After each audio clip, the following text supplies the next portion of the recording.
আজকের ভিডিওতে আপনাদেরকে দেখাবো সেম ওয়ার্ড কতবার এখানে রয়েছে সেটা। আমরা যদি এটা দেখতে চাই তাহলে প্রথমে আমাদের এই টেবিলটাকে সিলেক্ট করে নিতে হবে। জাস্ট আমরা চলে যাব কন্ডিশনাল ফরম্যাটিং এ, নিউ রুলসে ক্লিক করব। নিউ রুলসে ক্লিক করার পরে আমরা এখান থেকে format only cells that content নামে একটা অপশন পাবো। জাস্ট এখানে ক্লিক করব। যে ড্রপ ডাউনে ক্লিক করার পরে আমরা একটা অপশন পাবো ইকুয়াল টুটা সিলেক্ট করব। যে ওয়ার্ডটাকে আমরা এখান থেকে সার্চ করতে চাচ্ছি সেটাকে আমরা এখানে লিখে দিব। তাহলে আমি এখানে চাচ্ছি অ্যাবসেন্ট কতদিন আছে, তো আমি এখানে অ্যাবসেন্ট লিখে দিলাম। এখানে ফরম্যাটে ক্লিক করব। এখান থেকে আমি ফিল কালারটা চেঞ্জ করে দিতে পারবো।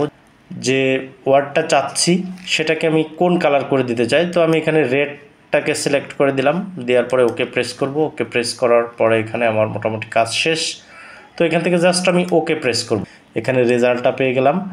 তো আপনারা চাইলে একইভাবে আপনাদের যে কোনো ধরনের সেম ক্যাটাগরির ডাটাকে আপনারা ফাইন্ড আউট করতে চান অথবা কালার মেনশন করে রাখতে চান, সেটা কিন্তু আপনারা এই কন্ডিশনাল ফরম্যাটিং ব্যবহার করে করতে পারবেন। তো আজকের ভিডিওটা এই পর্যন্তই। আশা করি ভিডিওটা আপনাদের কাজে লাগবে। ভিডিওটা যদি ভালো লেগে থাকে তাহলে অবশ্যই আমার চ্যানেলটিকে সাবস্ক্রাইব করে দিবেন এবং যারা ফেসবুক থেকে দেখতেছেন তারা অবশ্যই পেজটিকে ফলো দিয়ে রাখবেন। আল্লাহ হাফেজ।